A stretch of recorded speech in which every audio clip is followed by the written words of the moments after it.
Assalamualaikum warahmatullahi wabarakatuh. Halo Sobat Misteri Sunyi Mencekam. Semoga Anda masih tetap setia bersama kami, channel yang setiap hari selalu menyuguhkan cerita-cerita misteri menarik. Dan kesempatan kali ini kami masih akan melanjutkan sebuah kisah misteri yang berjudul Kos Angker Bangunan Lama Bagian 2. Aku menghabiskan malam bersama dengan Santi di rumah Bude. Kami memutuskan untuk tidak masuk kuliah dulu hari ini untuk menenangkan diri sekaligus mencari tahu tentang permasalahan di kos malam. Dok, udah bangun? Sarapan dulu, temennya diajak. Ucap Bude yang menyadari bahwa aku sudah terbangun. Santi masih tidur, Bude. Biar istirahat dulu saja. Dia pasti masih trauma sama kejadian semalam. Coba ceritakan sama Bude. Sebenarnya ada apa sampai kalian lewat tengah malam maksa untuk tidur di sini? Aku memang belum menceritakan kepada Bude tentang apa yang terjadi. Semalam Bude melihatku dan Santi datang dengan wajah yang pucat kelelahan, sehingga Bude menyuruh kami untuk segera beristirahat. Ini pertama kalinya Kinan melihat roh halus, Bude. Ucapku sambil mengusap-ngusap bahuku karena merinding setiap mengingat kejadian semalam. Mendengar perkataanku, Bude menghentikan kegiatannya dan mengambil kursi untuk duduk di hadapanku. Roh halus? Kamu yakin? Aku mengangguk dan menceritakan semua kejadian semalam pada Bude. Mulai dari pemadaman listrik, kemunculan kaki manusia yang melangkah tanpa badan, sosok yang tergantung di kamar belakang, hingga Santi yang kesurupan oleh sosok menyerupai kuntilanak itu. Aku melihat ekspresi wajah Bude yang ikut merinding mendengar ceritaku, namun ia mulai tenang saat ada yang membantu kami. Sekarang, mas-mas itu kemana? Mereka membantu melapor ke Pak RT dan mencari tahu ke ibu kos dulu. Mungkin habis ini aku mau nyusul mereka. Santi biar istirahat di sini dulu, boleh Bude? Ya udah, nggak apa-apa. Kamu jangan buru-buru, istirahat dulu saja. Nggak bisa Bude. Aku harus ceritain ini semua. Takutnya bahaya juga buat anak-anak kos yang lain. Memang benar, walaupun takut, aku lebih khawatir dengan Mbak Rini dan yang lain. Aku takut malam ini makhluk itu muncul lagi saat mereka bertiga ada di kos. Jam 11 siang, aku berpamitan pada Santi dan memintanya untuk beristirahat. Wajahnya masih terlihat pucat dan lemah. Hati-hati Kinan, kalau masalah di kos belum jelas, jangan tidur di sana, ucap Santi. Aku mengangguk dan menenangkan dia. Kamu berangkat naik apa Kinan? Tanya Bude menghampiri kami. Dijemput Lintang Bude, biar ada yang nemenin, ucapku. Aku sudah pernah bercerita tentang Lintang kepada Bude, jadi dia cukup tenang saat aku ada yang menemani. Kami janjian ketemu di salah satu minimarket depan komplek agar ia tidak repot mencari jalan masuk ke rumah Bude. Ya sudah, pokoknya ada apa-apa bilang Bude ya. Jangan sampai ibumu juga khawatir. Iya Bude, Kinan pamit. Setelah berjalan kaki selama beberapa menit, aku sudah melihat Lintang menunggu di depan minimarket dengan motor bebek kebanggaannya. Sorry, nunggu lama ya, ucapku. Enggak kok, santai aja. Itu yang tadi kamu ceritain, beneran? Tanya Lintang dengan wajah yang heran. Bener Tang, orang yang denger pasti gak percaya. Ada sesuatu di rumah itu yang gak beres, jawabku. Kalau gitu pindah kos aja, ucap Lintang.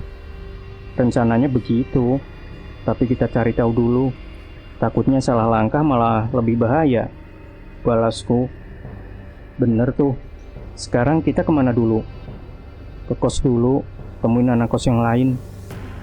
Tanpa menunggu lama, Lintang menyerahkan helm kepadaku, mengantarku kembali ke kos.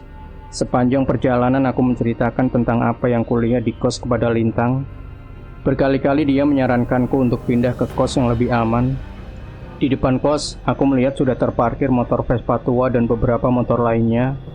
Dari jauh terlihat sudah ada beberapa orang di ruang tamu. Mbak Kinan sudah sehat? Tanya Mas Danan yang sudah sampai duluan di sana. Sudah Mas. Santi masih gak enak badan. Dia masih istirahat di rumah Bude. Aku memperhatikan sekitar. Bu Fitri, Pak RT, dan teman-teman kos ternyata sudah berkumpul lebih dulu di sana dan sepertinya sudah memulai perbincangan. Mas Danan mempersilahkanku untuk duduk dan mendengar mengenai kesimpulan yang sudah mereka bahas. Bu Fitri membeli rumah ini dan menjadikannya kos-kosan baru sekitar 3 tahun dan selama ini belum pernah mendengar ada kejadian seperti itu. Pak RT juga bercerita, ia tidak mengetahui tentang sejarah rumah ini. Ia berjanji akan mencari tahu tentang sejarah rumah ini pada warga yang lebih lama tinggal di sekitar sini. Sebenarnya bukan gak ada kejadian, Bu. Tiba-tiba Mbak Rini berbicara seolah ingin menceritakan sesuatu. Maksud Mbak Rini? Sebelumnya pernah ada kejadian yang sama. Mbak Rini bertatapan dengan Mbak Anggit sebelum memutuskan untuk bercerita. Semalam sebenarnya ada alasan kenapa tiba-tiba diajak keluar sama pacar saya. Dia baru bilang tadi pagi. Katanya waktu nelpon semalam, dia mendengar suara perempuan lain yang suaranya aneh. Seperti kadang menangis, kadang menggeram. Cerita Mbak Anggit, mati. Tidak ada yang boleh hidup. Pacar saya merinding mendengar suara itu dan memaksa untuk menjemput saya. Mendengar cerita itu, seketika bulu kuduku berdiri. Beruntung pacar Mbak Anggit cepat tanggap dengan situasi semalam. Pernah ada yang datang ke rumah ini seorang nenek. Saat itu hanya ada saya dan Ratna. Dia datang ke tempat ini, katanya mau menemui cucunya yang bernama Nilam. Namun karena di rumah ini tidak ada yang namanya Nilam, akhirnya kita meminta nenek itu untuk pergi.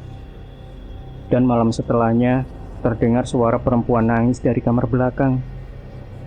Kami semua terdiam mendengar cerita itu.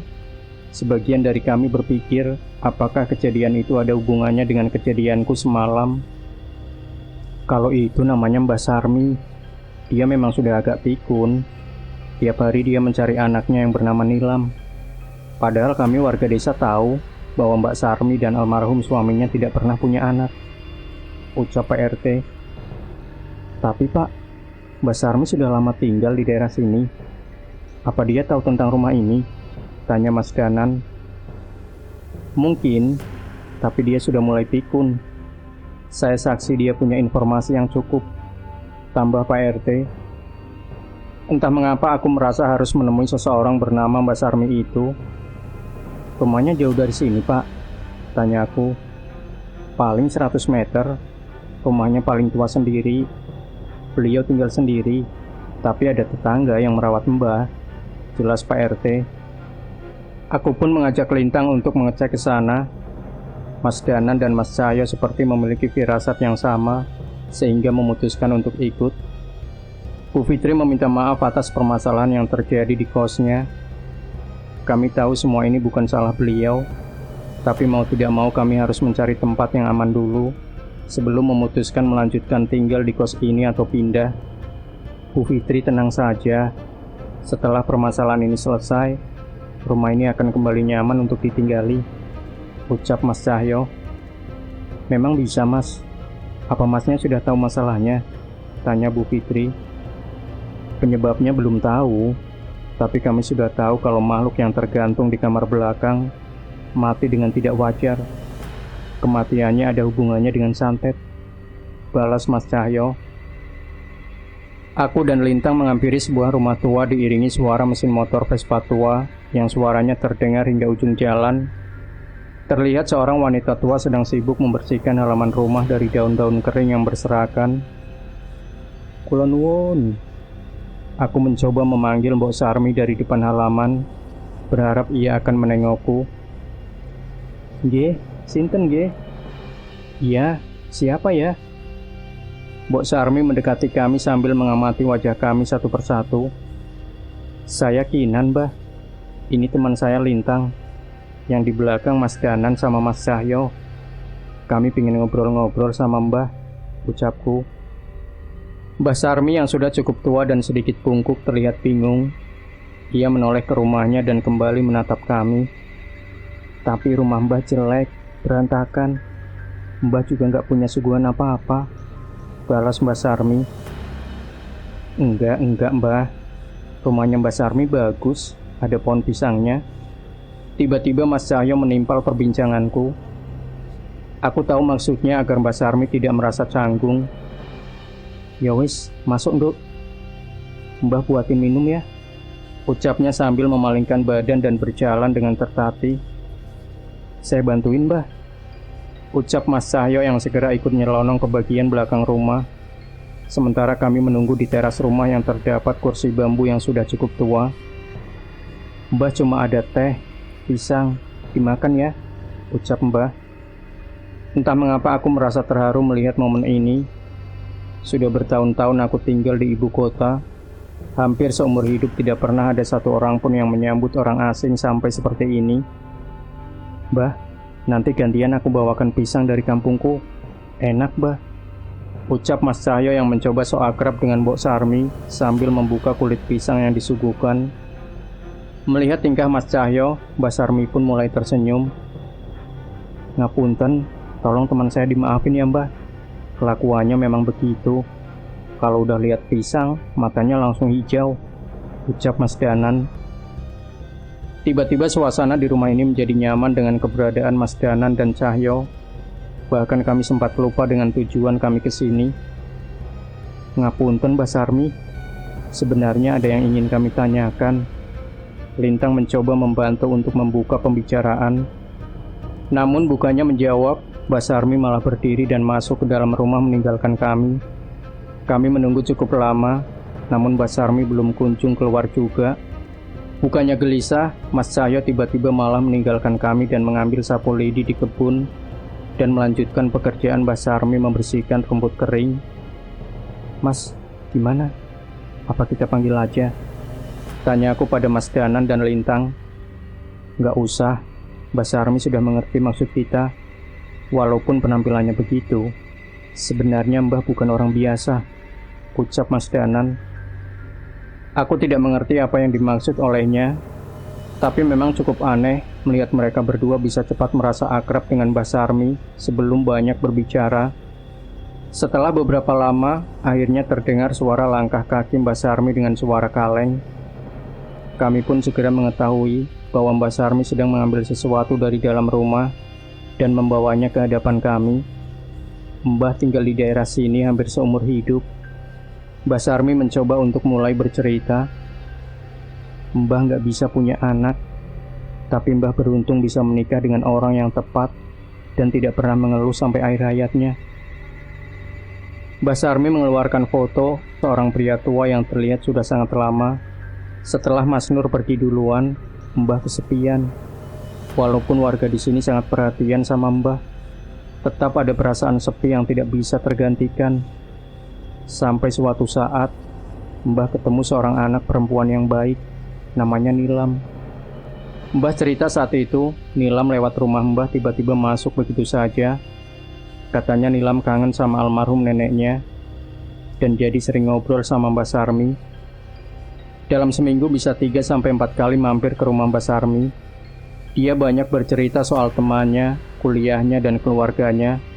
Saat itu Mbah sangat senang karena ia jadi tidak kesepian lagi.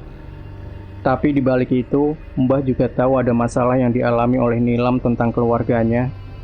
Mereka tinggal di rumah yang saat ini menjadi kos yang kutinggali. Ada seorang pria bernama Bira yang jatuh cinta dengan Nilam. Keluarga mereka cukup dekat, sehingga Bira sering mampir ke rumah. Namun Nilam tidak memiliki perasaan yang sama dengan pria itu. Nilam selalu berusaha menghindari pria itu. Ia selalu ke rumah Mbak Sarmi setiap Bira mampir ke rumah Nilam. Pernah beberapa kali Nilam sampai menginap di rumah Mbak Sarmi agar tidak bertemu dengan Bira. Akhirnya orang tua Nilam sadar bahwa anaknya berusaha menjauhi pria yang mendekatinya itu.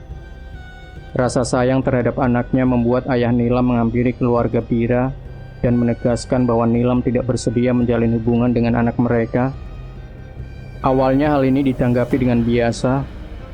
Sayangnya, permasalahannya lebih rumit dari itu. Ada alasan mengapa keluarga itu mendekati keluarga Nilam dan menginginkan Nilam menikah dengan anaknya. Setelah berbagai teror mulai mendatangi rumah itu, ayah Nilam terkena penyakit gatal. Ibu Nilam yang sering menjadi depresi karena diperlihatkan sosok aneh, hingga Nilam yang sering kehilangan kesadaran dan tiba-tiba tersadar di bawah pohon.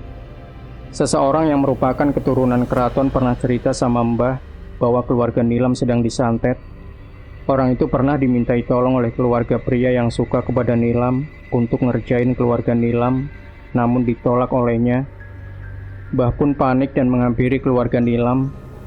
Namun Mbah juga tidak punya kemampuan sebesar itu untuk menangkal serangan yang diarahkan kepada keluarga Nilam. Apalagi saat bertemu orang tua Nilam, Mbah melihat orang tua Nilam terlihat linglung. Beruntung teman-teman kampus Nilam yang mengetahui keadaan Nilam tidak tinggal diam. Mereka mencari cara untuk membantu Nilam dengan bantuan pemuka agama yang pintar dan sesepuh yang mengerti masalah ini.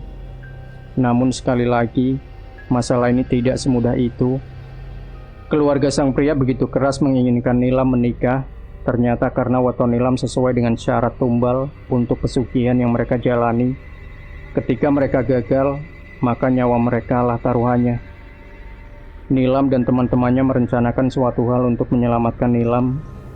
Orang tua Nilam diungsikan ke rumah keluarga terdekat dan rumah dikosongkan. Nilam pun tinggal bersama teman-temannya. Mereka mengetahui bahwa Bira masih sering ke rumah itu untuk mencari Nilam. Namun yang ditemui hanyalah rumah kosong. Mereka kira ini akan berjalan lancar, sampai suatu kebodohan dilakukan oleh Vera, salah satu teman Nilam. Vera jatuh cinta dengan Bira. Vera menghubungi Bira dan memintanya bertemu di rumah Nilam pada waktu yang dijanjikan. Bira sangat kecewa saat tidak menemukan Nilam bersama Vera. Namun Vera menahan Bira dan berusaha meyakinkan Bira bahwa ia lebih bisa membuat Bira bahagia dibanding Nilam. Vera berjanji akan memberikan apapun yang Bira mau agar Bira mau bersamanya dan melupakan Nilam. Mendengar ucapan Vera, Bira sebagai seorang laki-laki menerimanya dengan senang hati. Di rumah itu juga Bira meminta Vera untuk melayani nafsunya.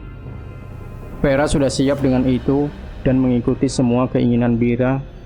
Rumah yang seharusnya kosong itu kini dipenuhi suara desahan sepasang manusia yang saling melampiaskan nafsunya. Setelah Vera memenuhi janjinya, kini giliran Bira.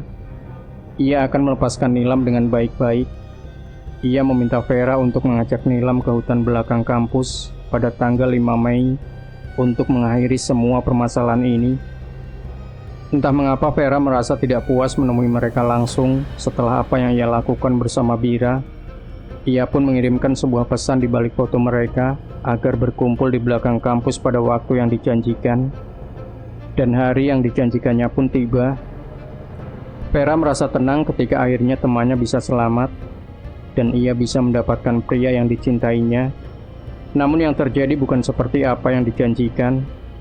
Di hadapan Nilam, Vera dan teman-temannya, Bira mengeluarkan sebuah handycam dan memutar sebuah rekaman kejadian saat Bira dan Vera berhubungan badan. Seketika Vera menangis sejadi-jadinya. Semua seperti sudah direncanakan oleh Bira. Saat itu juga Bira memberi ancaman pada Nilam. Bila tidak ingin menuruti kemauannya, Bira akan menyebarkan rekaman itu dan membuat Vera dan keluarganya malu. Tidak ada pilihan lagi untuk mereka. Vera menangis memohon kepada Nilam. Namun sepertinya Nilam juga sudah lelah dengan semua ini hingga menurut keinginan Bira. Dan Nilam berjanji akan menemui Bira di rumah malam besoknya. Saat itu senyum puas terpampang di wajah Bira, seolah sama sekali tidak peduli dengan Vera. Bira pun meninggalkannya di hutan belakang kampus dengan tangisan penyesalannya. Sesuai perjanjian mereka, Bira datang pada malam hari ke rumah itu. Bira mengecek pintu rumah tidak terkunci. Ia masuk ke dalam, dan benar, Nilam sudah ada di sana.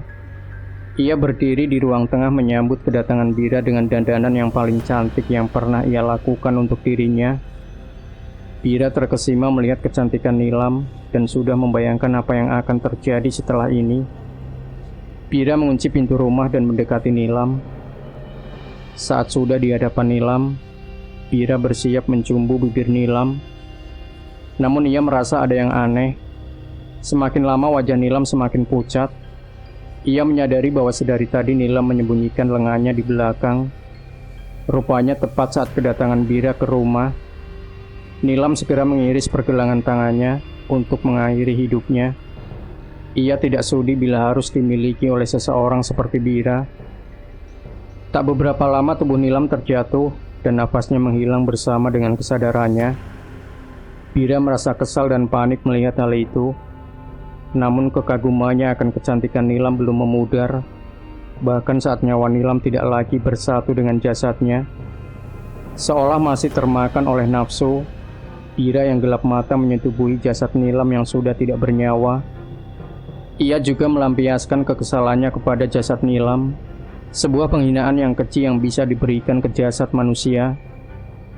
Setelah sadar dengan apa yang dilakukannya, Bira berusaha menghilangkan barang bukti dengan membersihkan bercak darah yang berceceran dan menggantung jasad Nilam di kamar belakang dan meninggalkannya begitu saja tanpa ada satupun orang yang mengetahui tentang keadaan Nilam.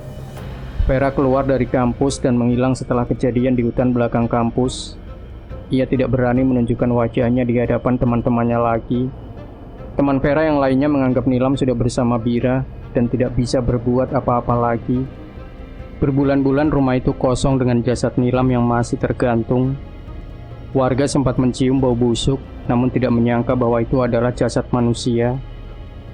Sampai akhirnya orang tua Nilam yang khawatir dengan keadaan Nilam pulang dan menemukan jasad Nilam yang tergantung di kamar. Orang tua Bira mengancam orang tua Nilam agar tidak melakukan otopsi karena mereka pasti bisa menemukan sisa-sisa perbuatan Bira di tubuhnya. Hingga akhirnya Nilam dikuburkan tanpa melibatkan warga di sekitar. Tidak kuat dengan kenangan pahit itu, orang tua Nilam pun menjual rumah itu. Mereka pindah keluar pulau agar bisa melupakan kepedihan tentang Nilam dan menghindari serangan-serangan ilmu hitam yang pernah dikirimkan keluarga Bira. Selang 1 tahun tidak terdengar kabar dari Bira dan keluarganya. Beberapa orang pintar yang mengenalnya mendengar kabar bahwa mereka sekeluarga mati mengenaskan karena penyakit sesak nafas dan membuat kulitnya melepuh dan gatal hingga tidak ada orang yang ingin mendekatinya. Kisah Nilam berhenti sampai di sini hingga tidak ada yang mengetahui tentang kematiannya. Aku mengambil tisu dari tasku dan mengusapkan pada mata Mbak Sarmi yang sudah dibasahi oleh tetesan air mata. Berarti waktu itu Mbak Sarmi mampir ke rumah dan ketemu Mbak Rini untuk melihat Nilam ya? Ucap Mas Danan. Iya Mas, waktu itu Nilam nangis, tapi Mbah nggak bisa apa-apa selain mendoakan dan menengok dia. Jawab Mbak Sarmi. Mbah jangan sedih ya Mbah, kami akan cari cara supaya Nilam tenang. Nanti kami juga akan sering main ke sini, ucapku. Iya Mbah, di kosanku sepi. Mending aku main ke sini numpang ngopi. Tambah Lintang yang seketika menjadi simpatik setelah mendengar cerita Mbak Sarmi. Sekarang sudah jelas apa yang sebenarnya terjadi di rumah itu. Namun kami belum mengerti apa yang harus kami lakukan agar Nilam bisa tenang. Dan mengenai sosok lain selain Nilam, apa akan ikut pergi setelah Nilam tenang? Sudah Nan, ucap Mas Cahyo. Udah jelas semua. Mbah, kami izin pamit dulu ya, keburu malam. Nanti pasti kita mampir ke sini lagi, ucap Mas Danan. Iya Mbah, bawa pisang yang enak nanti, tambah Mas Cahyo. Kedua orang ini memang sedikit aneh, tapi sepertinya aku sadar bahwa mereka sudah tahu apa yang akan mereka perbuat. Aku pun pamit pada Mbak Sarmi dan berjanji akan sering main ke rumahnya, sekedar untuk berbagi cerita dengannya. Nilam, semoga saja kami bisa menemukan cara yang terbaik untuk membuatmu tenang. Nah, Sobat Misteri Sunyi Mencekam, cerita ini masih ada 1 part lagi yang tidak boleh Anda lewatkan, yaitu bagian terakhir atau bagian ketiga, dan pastikan Anda tidak melewatkannya. Jangan lupa berikan komentar Anda, like, share video ini, subscribe channel Sunyi Mencekam, dan kembali nantikan cerita-cerita misteri terbaru dari kami. Wassalamualaikum warahmatullahi wabarakatuh.